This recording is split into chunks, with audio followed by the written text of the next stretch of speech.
Good morning, Ian Crouch with your 8:30 Hunter News update. People buying a new home or tenants moving into rental properties in recognised entertainment precincts in the Hunter soon won't be able to complain about the noise.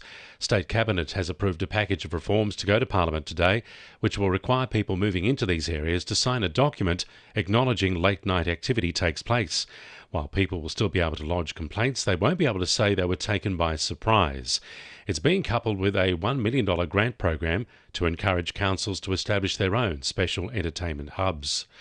The state government says changes to rental laws being introduced to Parliament today represent the biggest shake-up to the sector in 10 years.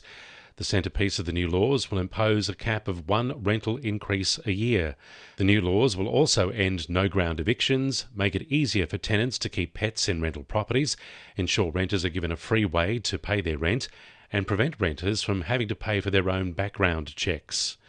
Hunter MP Dan Repicoli has responded to coalition demands for face-to-face hearings to be held in communities earmarked for a nuclear power plant as part of a parliamentary inquiry. Shadow Energy and Climate Change Minister Ted O'Brien says the committee needs to hear directly from locals in these areas, including Liddell. Dan Repicoli says the inquiry will involve community members. And at the end of the day, this inquiry will come out and show us whether it's something that will be in the mix of the energies going into the future or it won't be. I'm really looking forward to just hearing what the people have to say, hearing from the experts and also hearing from the general public as well. Newcastle buses operator Keolis Downer says timetable changes coming into effect next week will only be minor.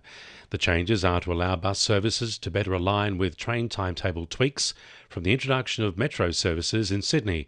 Transport for New South Wales says the changes will mean intercity trains will remain as frequent as they are now. The authority says the alignment of bus arrivals with new train timetables will mean trips won't be impacted by more than 10 minutes. Almost 6,000 students will sit HSC exams in the Hunter over the next few weeks. They'll sit down to English Paper 1 this morning, to be followed by English Paper 2 tomorrow. Over the next 4 weeks, students will undertake written exams, assessments and performances. The final HSC exam is Geography on November 8. The 3D switchover for the country's mobile network operators is coming up, with Hunter residents again being reminded to check their devices. This includes any connected device which may rely on 3G, such as medical alarms and smartwatches.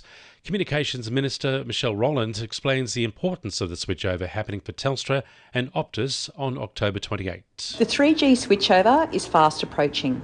It's important because it's going to enable better 4G and 5G mobile technology, and that's going to mean better capacity and speed of our networks. 2NURFM Sport. New Jets captain Costa Grozos believes his side can face the competition's best ahead of the start of the A-League season. With their season opener this Saturday against Melbourne City, Grozos says the team can challenge for the finals. Now we just need to focus on cementing ourselves in that 6 and maybe even in that 4. We want to have a home final like we did back in 2017, I think it was, and the place was rocking. Meanwhile, Lake Macquarie City have started strong in their recruitment ahead of their maiden Northern New South Wales NPL season next year. The Roosters have signed Broadmeadow trio Sonny Mitchell, Matisse Lotan and Emily Loader-Weston to boost their squad. They have also acquired Olympic fullback Brooke Summers and Charlestown goalkeeper Taylor Gray.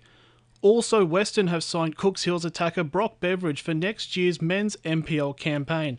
And after a 9-year stint in England, Knights junior Mitch Garbutt will join Curry for the 2025 Newcastle Rugby League season. That's sport. I'm Jessie Dennett. And the winning numbers in Monday Lotto are 1, 17, 18, 36, 42 and 44.